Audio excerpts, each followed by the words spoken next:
আজকে সেহরিতে খাওয়ার জন্য বাসায় কিন্তু অনেক কিছু রান্না হচ্ছে। আর আজকে বাসায় কিছু মেহমানও আছে, তার জন্য মেহমানের জন্য কিছু রান্না বান্না করতে হবে। আসসালামু আলাইকুম গাইস, কেমন আছেন আপনারা সবাই? আশা করি ভালো আছেন, আমিও ভালো আছি আল্লাহর অশেষ রহমতে। চলে আসলাম আর একটি নতুন ভিডিও নিয়ে। আর ভিডিও শুরুতেই কিন্তু বললাম বাসায় আজকে একটু মেহমান আসছে। আর যেহেতু রমজান মাস, ইফতারের পর কিন্তু সেহরির জন্য একটু রান্নাবান্না করতে হয়, তার জন্যই দেখেন আব্বু এত এত বাজার নিয়ে আসছে। আর প্রত্যেকটা বাজার মানে এগুলো কিন্তু আমার অনেক পছন্দের।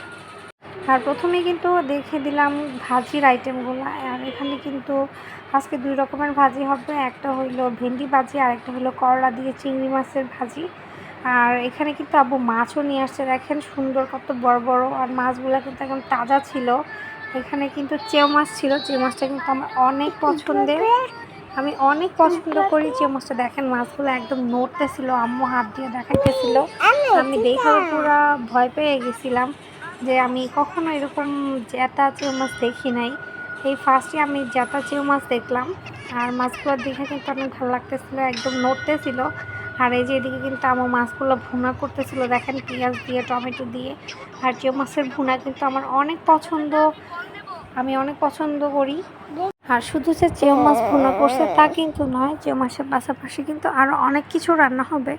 যেহেতু রমজান মাস ভাই, এমনিতেই গ্যাস থাকে না, আম্মু অল্প অল্প করে কোনো রকমভাবে রান্না শেষ করতেছিল।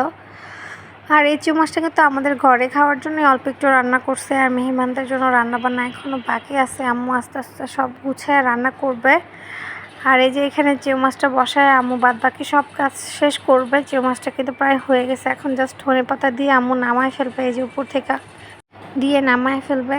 তখন দেখেই আমার খাইতে ইচ্ছা করতেছিল। চেউ মাছটা আমার এত পরিমাণে পছন্দ, বিশেষ করে চেউ মাছ ভুনা আর চেউ মাছ ভাজা। চেউ মাছের যে পেটটা থাকে ওই পেটটা কিন্তু আমার অনেক ভালো লাগে, এক্সট্রা একটা তেলের মতো থাকে, আমি এটা অনেক পছন্দ করি মানে ভাইজা খাইলে। আর এখানে কিন্তু আব্বু দেখেন অনেক কিছু নিয়ে আসছে মেহমানদের জন্য। এখানে 5 কেজি গরুর মাংস আনছে আর 1 কেজি চিংড়ি মাছ নিয়ে আসছে। চিংড়ি মাছটা নিয়ে আসছে করলা ভাজি করার জন্য। আর এই যে মাংসগুলো আম্মু এখন বসাই দিবে, যেহেতু অনেকটা মাংস রান্না করতে টাইম লাগবে, তার জন্য আম্মু বড় একটা পাতিলার মধ্যে বসাই দিছে অলরেডি। যেহেতু ইফতারের সময়ও হয়ে যেতেছে, আবার ইফতারও বানাইতে হইব, তার জন্য তাড়াহুড়া করে এখানে কিন্তু কুকারের মধ্যে ডালটা বসাই দিছি। কারণ আমাদের বাসায় এমনিতেই গ্যাস থাকে না, মানে এলপি গ্যাস, তারপর এমনিতে গ্যাস আর কুকার, তিনোভাবেই কিন্তু 3 জায়গার মধ্যেই রান্না চলতেছিল। আমি আর আম্মু কিন্তু অনেক তাড়াহুড়া করে রান্না করতেছিলাম। এই যে দেখেন দেখতে দেখতে কিন্তু তরকারিটাও হয়ে যেতেছিল। আম্মু তরকারিটা একদম মাখায় টাখায় বসায় দিছে। প্রথমে মাংসটা টক দই দিয়ে মাখায় রাখছিল, দেন তারপরে মশলাটা কষায় দিয়ে দিছে। আর টাটকা মাংস ভাই এমনিতেই কিন্তু অল্প একটু মশলাপাতি দিয়ে রান্না করলে অনেক মজা লাগে। আর যেহেতু আমরা আলু লাভার, আমরে বলছিলাম যে কয়েকটা আলুও দিও, আলু না দিলে কিন্তু ভালো লাগে না। আর এদিকে ধোয়ার কারণে আমি দেখাইতেই পারতেছিলাম না।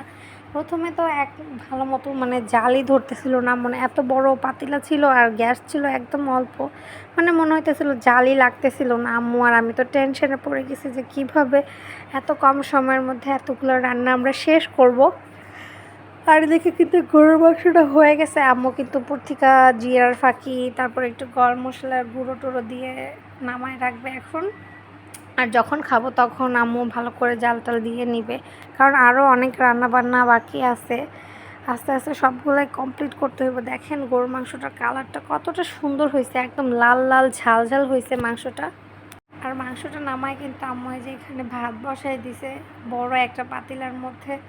ভাত কিন্তু এক পাতিলা রান্না করবে না, আরও আরেকটা পাতিলা রান্না করবে, 2 পাতিলা ভাত রান্না করবে, তার জন্যই কিন্তু আম্মু এক পাতিলা বসাই দিছে। পরে এটা হইলে আরেকটা পাতিলা বসাবে ভাত রান্নার জন্য।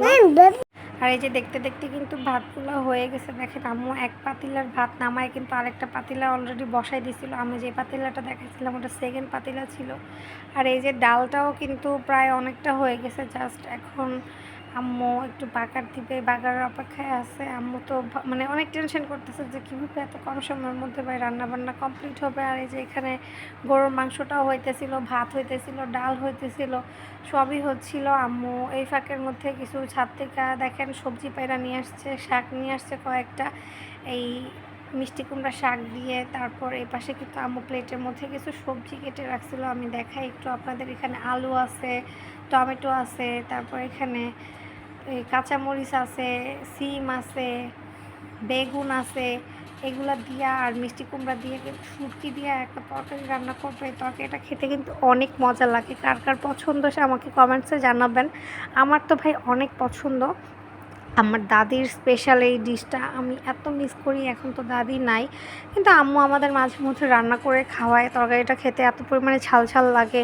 শুটকি তো এমনিতেই ভাই ঝাল খেতে ভালো লাগে। শুটকি তরকারি, বেগুন তরকারি এগুলো ঝালই ভালো লাগে। এগুলো সবগুলা যখন একসাথে দিয়া রান্না করে ভাই এত পরিমাণে মজা হয়, মানে আপনারা না খেলে বিশ্বাসই করতে পারবেন না। যারা এখনও এভাবে খান নাই, আমার এই রেসিপিটা ফলো করে একদিন ট্রাই করে দেখবেন। অনেস্ট মানে এত পরিমাণে মজা হয়, আমি কি বলবো, আপনারা না খাইলে একদমই বুঝবেন না। মানে এত এত খাবার আইটেম যে আজকে রান্না হয়েছে, প্রত্যেকটা থেকে কিন্তু আমার এই খাবারটা অনেক পছন্দ। শুটকি তরকারি মানে এভাবে বেগুন টেগুন দিয়া, আলু দিয়া, জাস্ট বেগুন দিয়েও কিন্তু রান্না করলে শুটকিটা অনেক মজা লাগে। মানে বেগুন দিয়ে আলু দিয়ে এটা মানে অনেক মজা লাগে খেতে। আমি এগুলা দিয়ে অনায়াসে 1 প্লেট ভাত খেতে পারি। আমার মাছ মাংস আর কোনো কিছু দরকার পড়ে না। মানে গরম 1 প্লেট ভাত সাথে যদি এরকম ধরনের কোনো তরকারি হয় তাহলে তো ভাই বলার বাইরে।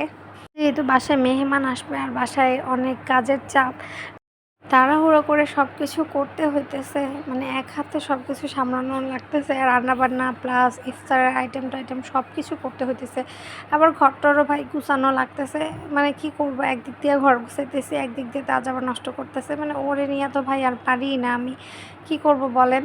আর এদিকে রান্নাবান্না করতে করতে বিদায়ের সময়টা হয়ে গেছে, যেহেতু আজকে বাসায় মেহমান আসবে। আমার ভিডিওটা যদি ভালো লেগে থাকে প্লিজ আমাকে লাইক কমেন্ট সাবস্ক্রাইব করে দিবেন।